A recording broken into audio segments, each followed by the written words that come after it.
Hello, everybody, and welcome to the Sustainability Happy Hour broadcast here on June 19th.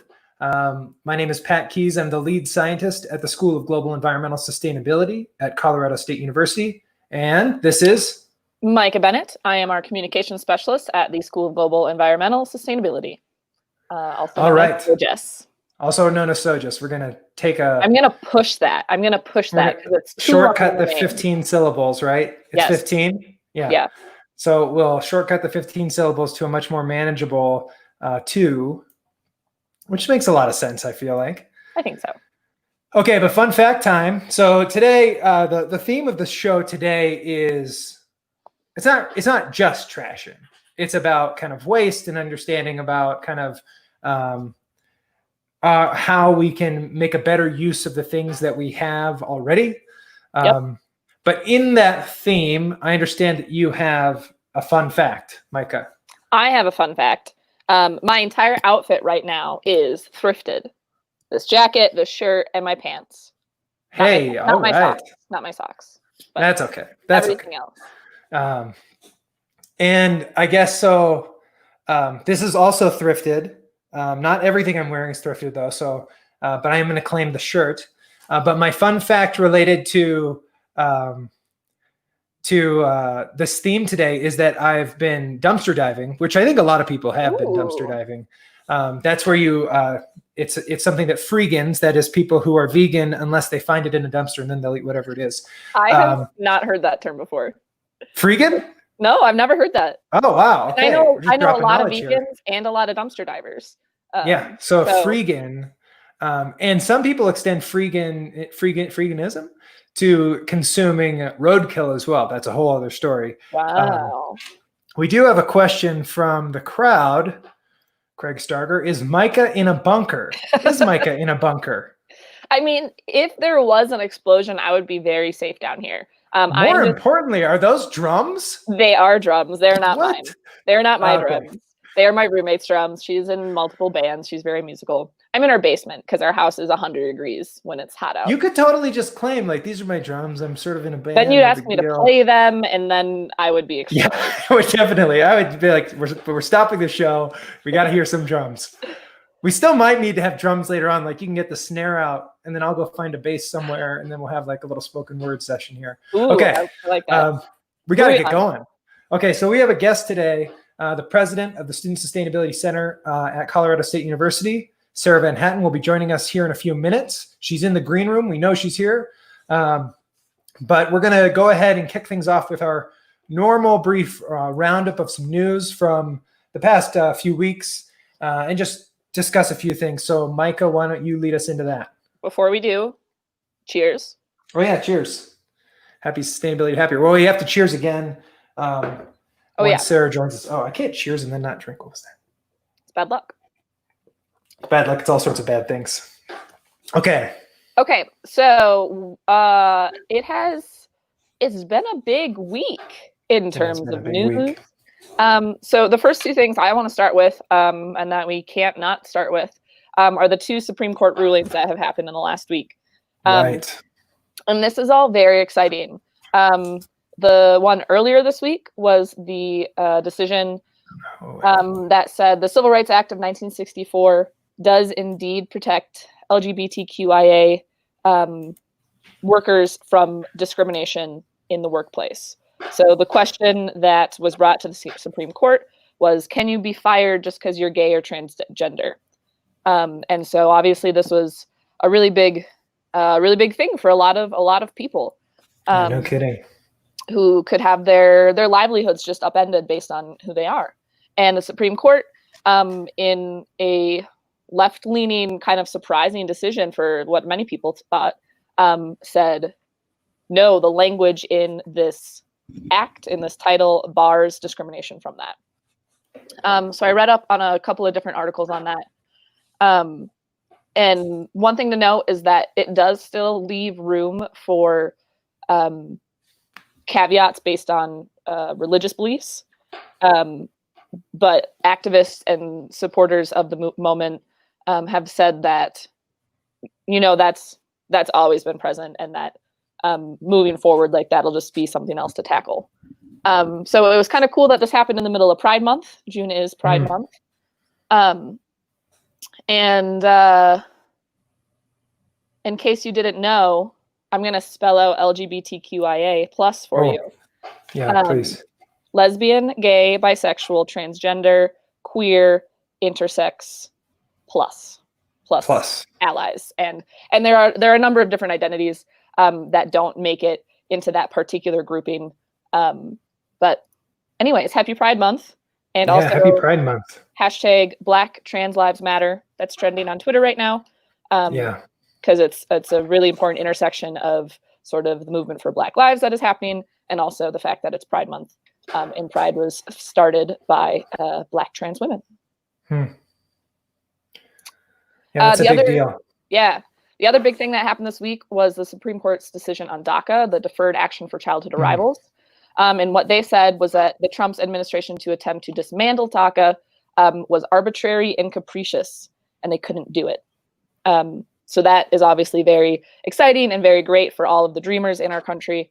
The other, again, there's always sort of a but with some of these things. The justices in their ruling talked about how they didn't decide whether the DACA program or the efforts to rescind it was good or bad.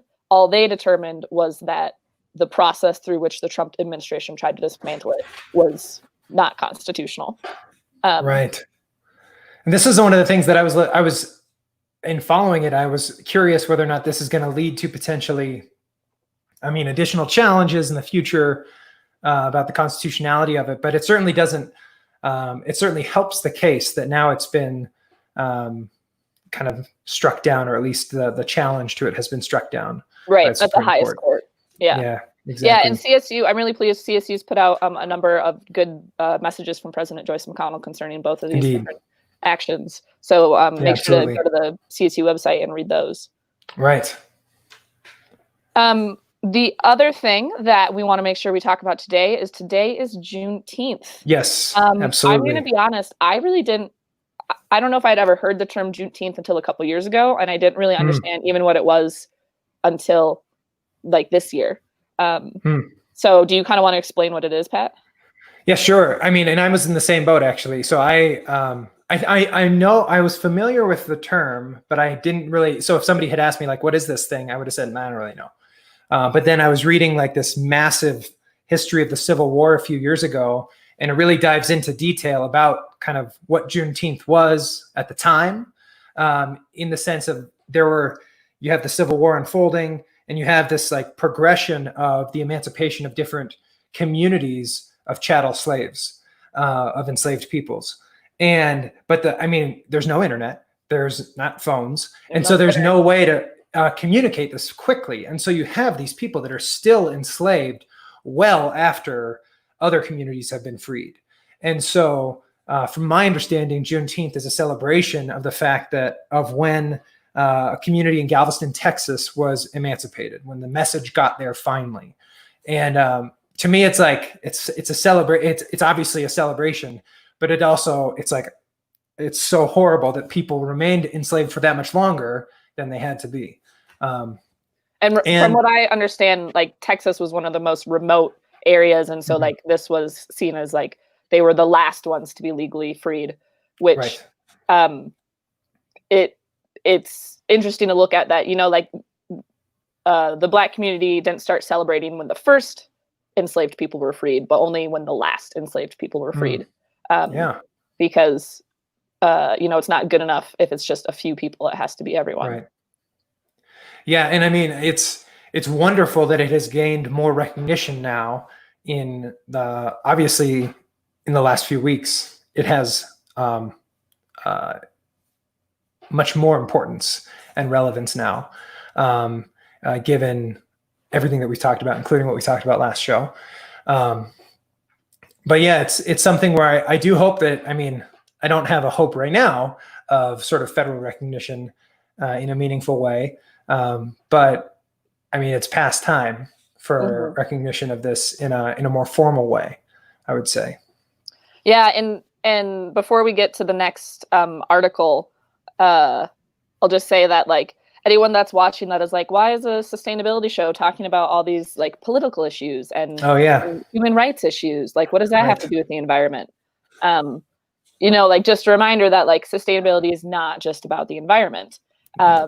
And all of these social and cultural and all of these justice issues are integral to sustainability because it encompasses all these different realms that we live in. Not that in our live comments is like, I don't want to hear about this, but just so you know, that's why it's important for us to bring it up. Yeah, if you say that in the live comments, spoiler alert, we're going to talk about it more. So sure, say it if you want. But I think that's crucial though. I think something that for a long time, people think of sustainability almost purely as an environmental thing. Like it's about ecosystems, or it's about ecology, or it's about trees, and sustainability really is about a future that we want. It's about a future that's inclusive. It's about a future that's just, where people and kind of our planet can thrive. Mm-hmm. And it's not something where some people can thrive at the expense of others. And so necessarily we are going to be talking about some of those topics like we did a few weeks ago, and like we will certainly do in the future. And like we did today. Yeah. Are there any other kind of news things that we wanted to talk about a bit more? Well, going into right before we bring on our guests, the last news thing that maybe we'll talk about is this week, since this week's theme is waste, recycling, Trashion. Yes. This week happens to be Waste and Recycling Workers Week. So like sanitation workers, your garbage men and women. This week is a week to recognize and thank them from the Solid Waste Association of North America. They emphasize the importance right now, the fact that these are essential workers that have been continuing to do their jobs during COVID, and literally helping to keep us clean and healthy during COVID. We didn't plan that when we invited Sara on the show, but kind of a happy coincidence. Yeah. Okay, so should we welcome Sara on? Let's do it. Okay, let's do it. Ready? Are you ready? Thumbs up? Okay, thumbs up. Here we go. Adding to stream. Hello. Welcome. Cheers. Welcome to Sustainability Happy Hour. The beer. I didn't realize this is how it went. It's okay. Sometimes people drink water. Sometimes people drink kombucha or tea. I am not one of those people, but other people drink other things during Sustainability Happy Hour. How you doing, Sara? I'm great. How are you all? Doing good. I'm good here. Mike is good from the bunker, I understand. In the bunker, yeah. So are you here in Fort Collins, or are you in Wyoming? Where are you? No, I am actually in Wyoming right now just for a week before going back to Fort Collins for the rest of the summer. So I'm kind of bummed I can't show you any of the Trashion that I've made or show off any of the fun stuff that I have in Fort Collins. It's all there. But I am right now, which is always very nice to return home. It's cold, but it's beautiful. Mm. Oh yeah, didn't Wyoming have like a snowstorm last week? Yeah, it snowed last week. It hasn't snowed since I've been here, although yesterday was very cold. It snowed here on the summer solstice, so Wyoming doesn't quite understand summer. It's still learning. Yeah, it'll get there someday. Yeah. July 4th usually it's on track. Confident that there will be no snow on July 4th. Wait, which part of Wyoming are you in right now? Jackson Hole. Okay. So pretty far north. Okay. Hold on a second. I got to pull up our notes. Micah, do you want to take away the interrogation? Sure. Well, you're in the bunker, so it makes sense that you would interrogate her. Exactly. I've even got like this desk lamp. That's right. It's very, very, very bright. That's anyways, perfect. Sara, we know who you are, but can you tell our millions of viewers who you are, please? I would love to. So my name is Sara VanHatten, and I'm a student at Colorado State University. I am a fourth year studying ecosystem science and sustainability, and I also have the minor in global environmental sustainability. So I always make fun of myself, just lots of sustainability in my degree, but I love it. But I also work for the Student Sustainability Center in the School of Global Environmental Sustainability. So wait, can you say sustainability one more time? Yeah, so I love sustainability, and I don't know if I'll ever have to say sustainability as many times in the future, but for now, I'm really good at saying and spelling the word. But yes, I'm the director of the Student Sustainability Center, so it's really exciting. I basically get to help students from all across campus kind of find where sustainability fits into their major, because when you're an ESS major, it's pretty simple. You kind of already know that you enjoy the outdoors, however you feel connected, but some of our business majors or other majors need a little bit more assistance, and it's really exciting to kind of show them, like you were mentioning, how sustainability fits into everything, not just the environment. Yeah, cool. So, and just so you know, Sarah, our millions of viewers out there might have gotten some messaging that was off, because I think I promoted you to president of the Student Sustainability Center. So I would just take it. Yep, I take all the titles. Actually, okay, perfect. As director, you kind of get a lot of titles. I guess I'm also the president of the Student Sustainability Club. Hey, all right. More sustainability, Maybe you can be the sustainability czar. Yeah, Czarina. Yes. I'm not sure I get the reference, but I'll also take that title. There's actually, so that's a position that's at a lot of different universities, where you'll have like somebody who's in charge of all things sustainability. Usually it's somebody in like facilities or something like that. And often they're referred to as the sustainability like czar. Oh wait, really? I just made that up because I like that word. Yeah, it's a thing. It's a thing. We don't have one at CSU, at least not yet. Well, Sarah's graduating soon, so there we go. Hire me, please. I mean, I would consider the director role, I guess, the student czar. Yeah, you can be student czar. Director is the only student kind of in the room in a lot of the discussion, so that's wild. Very exciting role. Can you, so tell us a little bit more about being the director of the SSC, the Student Sustainability Center Club. What does that look like for you? What made you want to do it? And like, what type of difference do you feel like you make in that role? Yeah. So kind of how I got into it really is just that I started going to the Student Sustainability Club my freshman year, and I thought it was great. And then once the folks who are a little bit older than me were graduating, they were like, Sarah, you come to every meeting. I think maybe you should apply to be, to have a role. And so then I applied to be the director, and I actually got the position of the associate director of engagement. So essentially what I did for a year before being the director was just running the club and the social media. And that was really great. It was kind of an intermediate step into what is now my position. And it allowed me to see kind of more behind the scenes of what the director does. But now that I'm in the director position, it's a lot of basically just being the face of sustainability to students all over campus. So I'll have students come into my office who aren't really sure what they want to do, but they know that they're interested. And we'll just kind of talk about what are the possibilities on campus. I'll attend meetings as kind of a student voice, or one of the only student voices.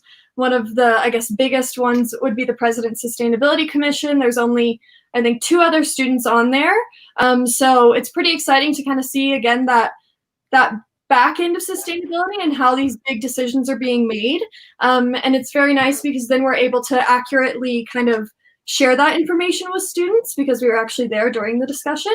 But then it also looks like just putting on really as many events as possible throughout the year. So we have a club meeting every other week, but then anytime someone approaches us and says, hey, we're going to visit CSU, would you want to do an event? If it's something that we think our students would be interested in doing, we're always looking for more events, more reasons to show students, hey, Keen's going to stop by. I understand why that might not make sense from a sustainability, standpoint, but let's talk with them and let's see why it does actually make sense, that they're here with us today.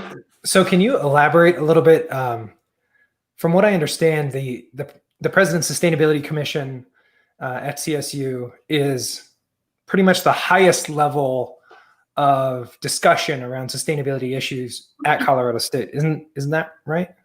I mean, that's my understanding, aside from when, Joyce McConnell is talking about sustainability. Right, yeah. my understanding is that essentially someone from the PSC is going and advising Joyce down the line.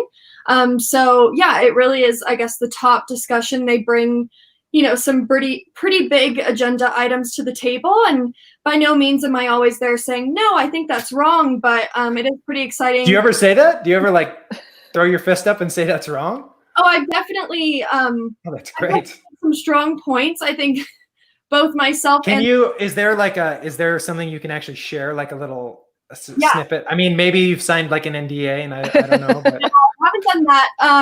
So one of the biggest things I always try to stand up as one of the few, maybe out of maybe like 2 or 3 students who are on campus who are paid to do sustainability, or as you know, sustainability feels like all over my title. Right. I feel very fortunate to be a part of that conversation and get paid to do it. That's just such a unique situation that most students won't get until maybe outside of college, and quite a bit down the road. And so we have kind of preached a lot in kind of, we hold CSU to this very high standard of sustainability, and we compare it to a lot of other colleges. And CU Boulder is one of them that we compare to a lot. And Boulder is very well known for paying a lot of its students to do sustainability work. So is that right? Well, sorry? That's right. So like in what way? Like what do they? So we have a zero waste team here on campus, and what they do is divert an absurd amount of waste from all of our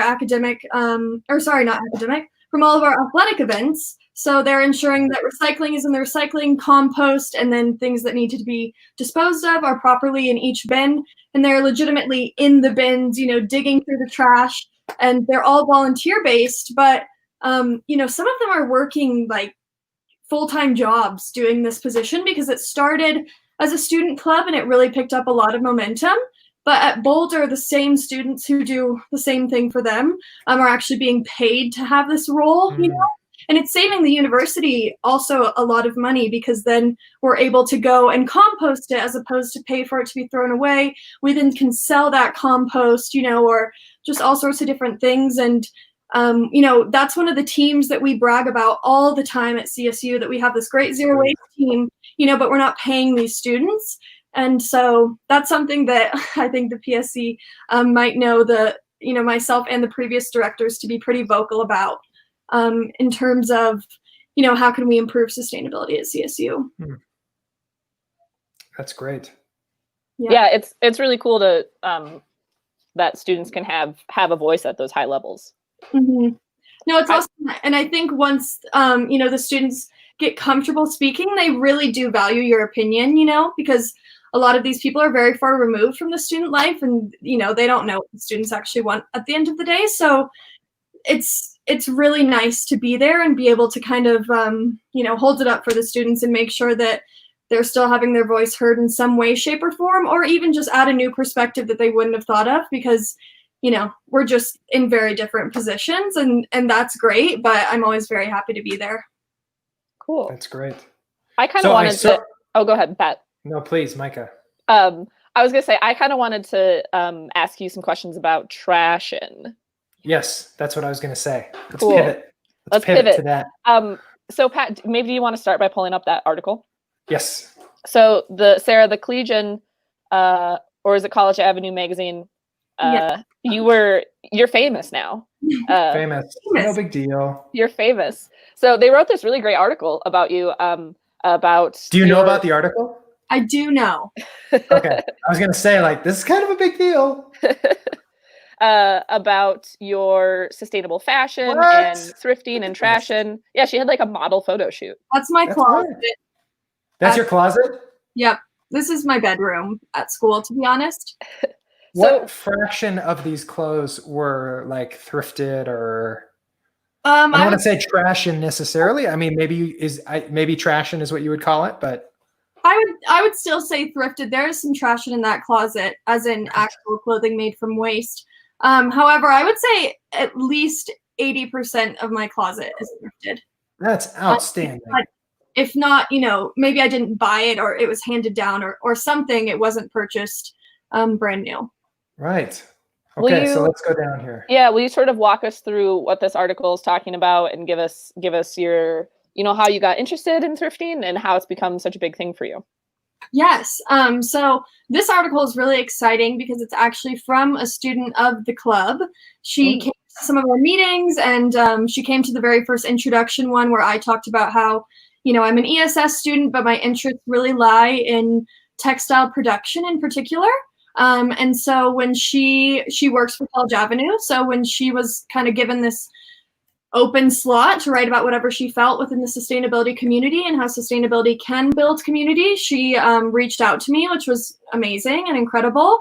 And so this article really just talks about, it's meant for someone who might not really know anything about thrifting or why it's kind of important or why you could perceive it as important if you don't think it's important yet, and kind of some of the great statistics she pulls. But then it also talks about some of my tips for thrifting, because I've turned a lot of my friends into thrifters. However, I would never say that it's the easiest way to turn your closet over overnight. It's a very slow process, and I think you find much more exciting clothing through thrifting. But it's you can't really walk in saying I want this exact pair of jeans and just expect to find it like we're so used to. Yeah, or in your size. Right, or in your size. And I kind of talk about that as well. I mean, when I go to the thrift store, I hit from the little kids section to the gentleman's pants. I mean, I just couldn't take a wider range, because first off, you just never know where people are putting, or placing items. It could just be in the completely wrong spot. But I also think that it kind of leads to a lot more exciting items, and I tend to kind of modify my clothing anyway. So if I find a pair of pants that are far too big, for me, but I really like them, I'm able to take them in and make them fit. So that's kind of the next step I've taken after I started just thrifting, which was really an exciting one. My mom taught me how to sew, so I've kind of always had a sewing machine. Cool. Can you tell me, Sarah, why is thrifting important, and what does it have to do with sustainability? I mean, they're just clothes, right? Right. It's not a big deal. I think thrifting is really important because it's kind of, it's that reuse component of the 3 R's that we know so well. Clothing is really challenging. It's not like a plastic bottle. You can't just really recycle it in the way that we've been trained a little bit recently, or kind of told that it's pretty easy to recycle. It's a pretty tricky thing to break down. You can't just chop up a t-shirt and throw it into a new one. So thrifting really basically just extends the life cycle of a product that's already been made. So as opposed to going out and buying something new and wearing it for a year, you could buy something used that someone has already worn for a year and give it, just another year. So extending a life cycle does, huge things in terms of kind of the environmental footprint that a product has, because no longer are you producing it, which takes, a lot of water. You see, pretty toxic emissions. Usually, clothing production isn't really known for having great working conditions. So it kind of helps to eliminate some of that, but then it also helps on the back end, because when clothing breaks down, just like anything, there are emissions that come from that as well, really harmful greenhouse gases. And also, my computer might die soon, so I'm gonna run and grab a charger. But also, clothing can leach really harmful chemicals into the waterways. So if you prevent, again, even further from getting that clothing into the landfill, if you can keep it in your closet for longer, you're just kind of preventing all of these smaller things from happening. That when we have billions of people shopping as if they don't ever wear the same thing twice, which some people don't, that keeps a lot of clothing out of the landfill, which is great in my eyes. And I think we're seeing it more and more. I think clothing is kind of entering the discussion, and it hasn't always been, but it's really exciting to see sustainability kind of merge into high fashion and, these areas where it hasn't traditionally touched. Okay, Sarah, you go get that charger. I'll take over and drop some knowledge, okay? Okay, so here are some facts just to back up what Sarah was just talking about. So here are some quotes. Across the full life cycle of clothing, the global clothing industry has an annual carbon footprint of 3,290 million tons of CO2 equivalent and consumes over 79 billion cubic meters of fresh water.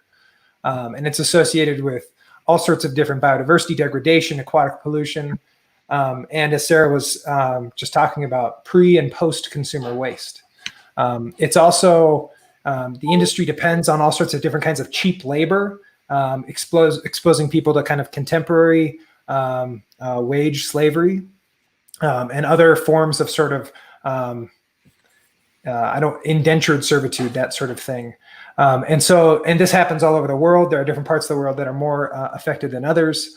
But this is a global problem, and it's surprising to me. When I first started learning about this after I started at SoGES a few years ago through a faculty member at CSU named Sonali Didi.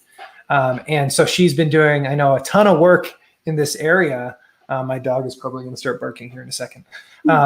And I know Sonali's been doing a ton of work in this area, particularly around thinking about different ways to deal with the waste streams, but also just making sure people are aware of this thing.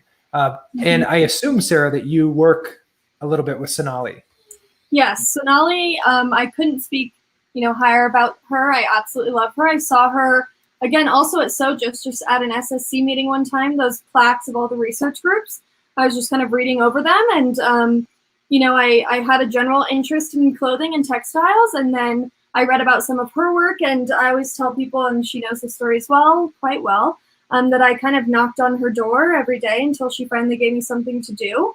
I just bothered her until she was like, okay, I will hire you, Sara, please stop. And it worked. Now we text, we're great pals.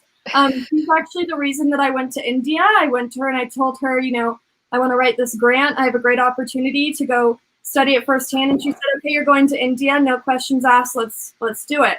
Wait, so you got to pause right there and tell us about that thing. What? Yeah, that's a pretty big one. I was very fortunate last summer to spend a month in southern India studying textile production. And I really didn't know I was interested in kind of the front end, Trashion. I really thought I was interested in disposal, and I still very much am. But I got to see, just exactly where our clothing is coming from and where it's being made. And it was the best thing ever. I would love to return. And Sonali is really kind of the reason for all of that happening. She connected me with, a bunch of her friends and family in Hyderabad and Coimbatore, and Sibi, actually, he was one of our fellows. I actually stayed with his family as well. So SoGES has really taken me around the world. Who would have thought?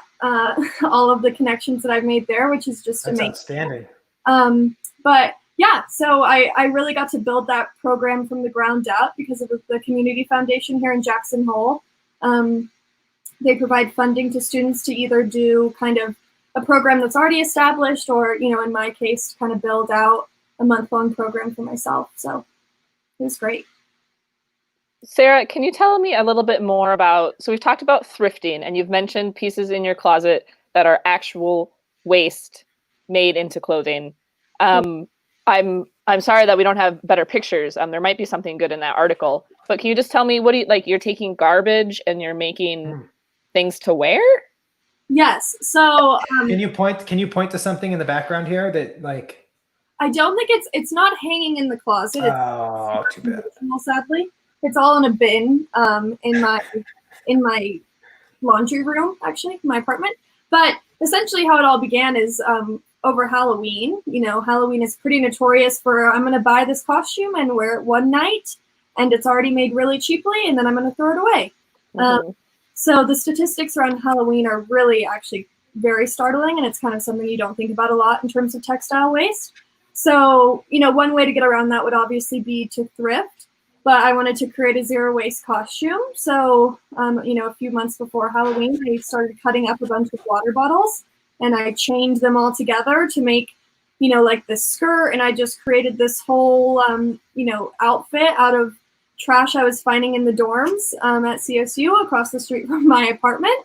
So that's really how it all started. And I had a friend who worked at the Collegian, and they said, we want to talk about what you're doing here. And so that's kind of where the first article came from. And wait, pause. I love that. Was your costume of something, or was your costume, you're like, oh, I'm trash? Yeah, I was trash. That's where the word gotcha. Started. And sadly, one of my mentors was like, you have to trademark this word, Sara. I've never heard it, even though I did not make it up. And some toy company just recently, bought the word or something. So I'm kind of hoping they're making a Trashion Barbie or something. That's my personal dream. I'm not sure what the deal is there. But I was just Trashion, and the whole point is to honestly be the nerd that I am and tell people why it's important that I'm Trashion today, and why my outfit is zero waste and why yours should be too. That's I love it. Outstanding. I do want to say, so I got this shirt in 2004 in the 33-cent bin at the I think it was like a Salvation Army in Casper, Wyoming, of all places. And so that's 16 years of life after it was purchased at a thrift store. So I don't know. I assume it's old. I'd say that's a gold star in my book. Yeah, well, it was, it was like, well, it wasn't 33 cents. It's 3 for $1. So a little bit more, 33 cents. The other two did not make it. Those have died. This is persisting though. Right. Well, it's kind of shocking about thrifting actually now, because we have produced so much fast fashion that's made to break down. Truly, we're kind of losing that traditional thrifting culture, because what's so beautiful about thrifting is you're able to find these vintage pieces that were made so well. They're truly like such a beautiful piece of work that's meant to last, and that's why it's able to make it to you and have maybe already gone through multiple other people. But now our clothing is made, so poorly that, some people even say we might kind of lose that in the future, because it's just not meant to go through multiple people, Right. Like in order to find this jacket, I had to go through like 6 or 7 different cheap ones that were falling apart from H&M. Exactly. Yeah. So, okay. So one thing I wanted to make sure we mentioned is that I actually remember Sonali Didi again saying something that really stuck with me, where we say, we know the 3 R's, right? Recycle, reduce, reuse. We have that drilled into our minds from sort of whatever, probably elementary school. And I bet you know what I'm going to say. And she says we're missing the 4th R, which is repair. Right. And I love that idea, where we've lost this idea of, when something breaks, we don't typically say, well, let's patch it up. Let's figure out, it's missing a piece. Well, let's find the piece, and rather than throwing the whole thing away. And I do wonder a little bit, as like over here on the side of this office, you can see the corner of it right over here. That's a 3D printer. And I feel like there are things out there now that are allowing us to potentially bridge that repair gap, where you can start to, rather than having to buy a whole new thing, you can print a tiny little piece, and now it makes whatever it is that you're trying to fix work again. And I know that's a different example from like fashion, but I feel like that 4th R is worth paying attention to, because when we think about waste, if you can eliminate it from even going into the waste stream, so you don't even have to recycle it anymore, you can just keep using it. That's a pretty good thing. I mean, so that's exactly like when you talk about, taking something in or modifying it with a sewing machine. That's a skill that a lot of people don't have. So in your capacity, in your experience at CSU, have you been able to teach others how to do that? Because that's something you learned from your family. Have you been able to share that knowledge at all? Yeah, I actually have. It's kind of hilarious how many people, when they find out you sew, suddenly want to learn how to sew on a button, and I think it's great. I've had a lot of kids in my class. Just a button. Yeah, just a button. A button is a fantastic start. That's actually for the Earth Day. It was all online. So we made a video at the SSC on how to just simply sew on a button, because that alone can save a whole garment for some people. Totally. Unless you lose this top button, that's whatever. But if you miss one that's really an important one, some of us would just never replace it.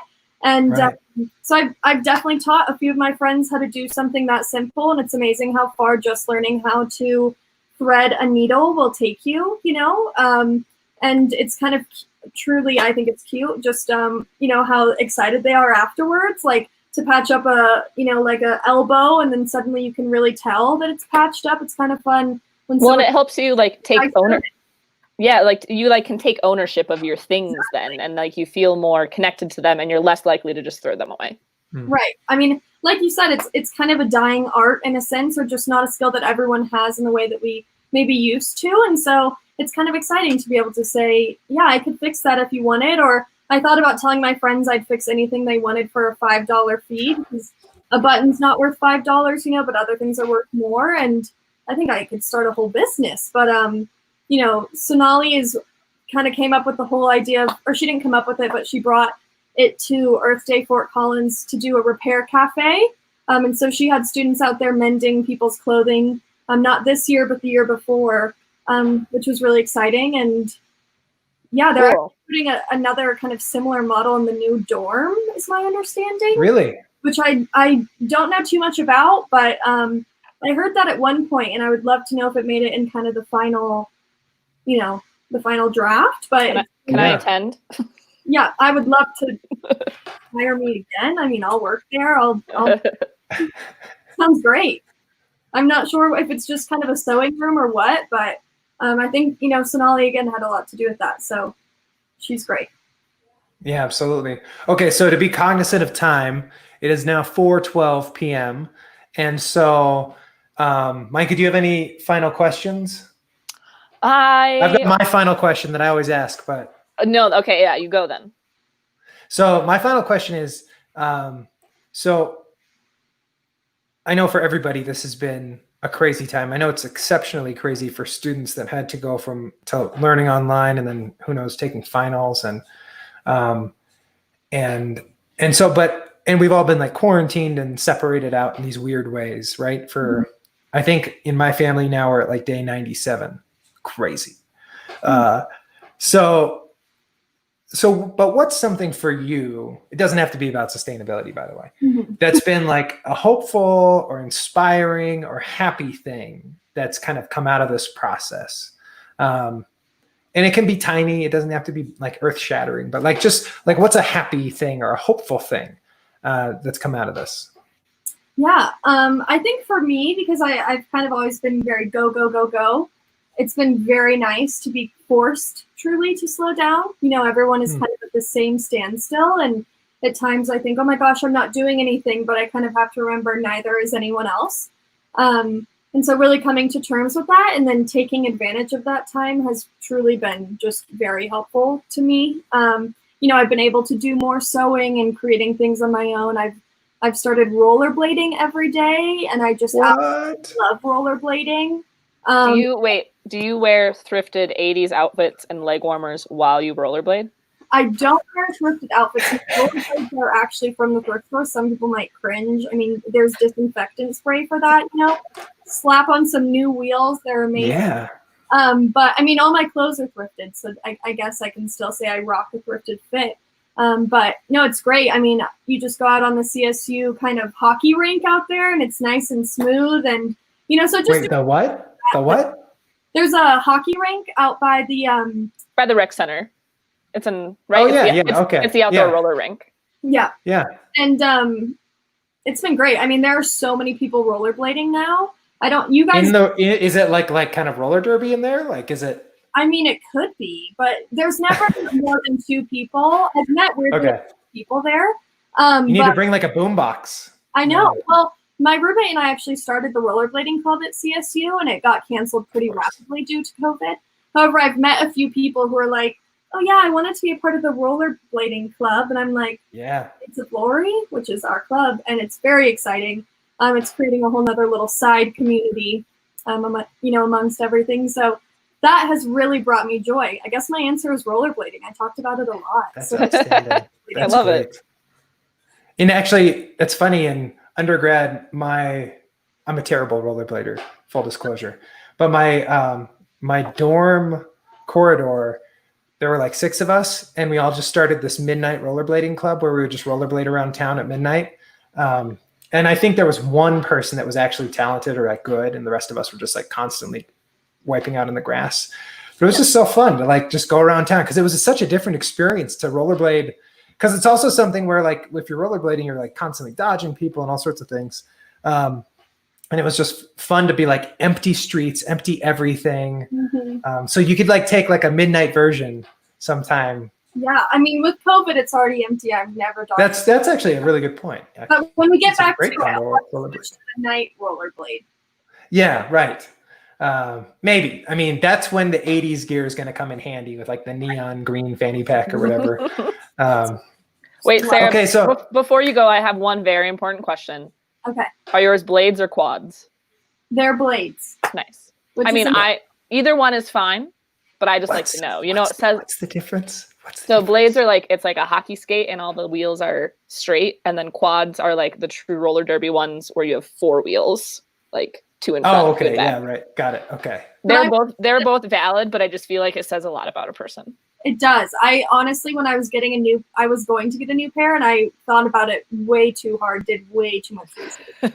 Wait, so what was your answer, Sarah? Blades, so the one with okay. hockey style, but I really want a pair of skates because they're a bit more dancey, you know, and that's what I really like to do. I'm not trying to jump on any rails or I don't know what you even can do. I truly do just dance around, so I want a pair of skates pretty badly. Well, Sarah, thank you so much for joining us. Especially, I know you were busy today, so thanks for making the time today to join us. It's awesome to hear about what you're doing, and I look forward to having you back on the show for our millions of viewers. Maybe later on this year, hear about what you're going to do next, because I'm sure it's going to be awesome. So thank you so much for joining us. Cheers again. Yes, cheers. Cheers. Happy weekend. Happy weekend. Thanks, Sarah. Okay, so we're going to, let's see. Bye. Bye. Okay, it's just us now. It's just all right. us. We are millions over of time. viewers, of course. And millions of viewers. Millions of viewers. We can't forget. We are over time. We're over time, so let's wrap it up. I want to show off my art though. Oh yeah, wait, yeah, we're not too overtime for that. Whoops. I hope Sarah's still watching wherever she is. Yeah, let's see the art. So okay, so I don't make trash fashion. I make trash art. I hot glue a bunch of trash onto a background to make like a textured thing, and then I spray paint it all. And it's so fun. And I have a giant piece that I'm working on that I just. You have to make sure to stand back though, because it's big. I have to take my earphones out. I'll be back. I wish I had the drums now so that I could go dun, you know, like give you a proper introduction. Wow, look at that.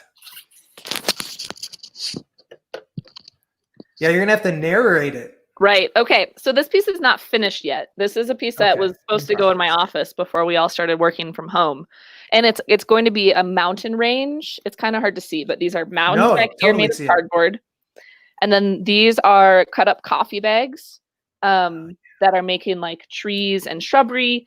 And these are those annoying little bags that like clementines come in, which I struggle with because I love clementines. And they're bushes. And then what I still need to make this. Wait, how did you make them bushes there? I like cut up those bags and bunched them up and then hot glued them. Oh, okay, cool. And then there's some like bubble wrap and styrofoam.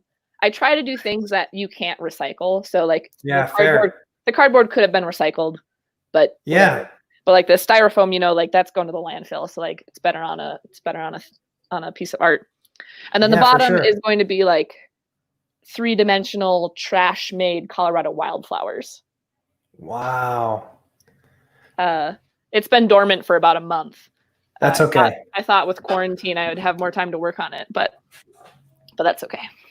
Yeah, you gotta find the right trash, right? Like you can't just right. So I have a bag of trash in my closet that is just waiting to be used. Okay, this is fodder for a whole other episode. We don't have time to dive into all of this right now. No. That's outstanding. I don't have any trash art or Trashion to show off today. Not today, but maybe tomorrow. Not today. I feel like in my house, we're constantly trying to find like the biggest cardboard boxes that if they come in the door, and then we just like annihilate them because they're houses, they're dump trucks, they're everything, and they slowly kind of become cardboard boxed into something else. And then I guess I can just send it over to you to turn it into art at that point. Perfect. Okay, so we should wrap things up. Is there anything else that we needed to cover before we close up shop today? I don't really think okay so, today. except for the fact that we do this every other Friday normally. Right. But the next scheduled time is July 3rd, and CSU is off that day. Right. observance of Independence Day.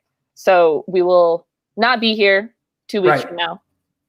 But stay tuned. Maybe we'll just do it the following week or something like that. Yeah. Which technically, I guess, would throw off the schedule. So I know everybody's going to have to change their Trapper Keepers, but that should be all right. Right. We'll keep you in touch. Follow SoGES on Twitter and on Facebook. That's right. And that is where you'll get all your information. Okay. Well, with that, thanks a lot, everybody, for showing up today. Thank you, Micah. Thank you, Pat. And we will see you soon. Bye.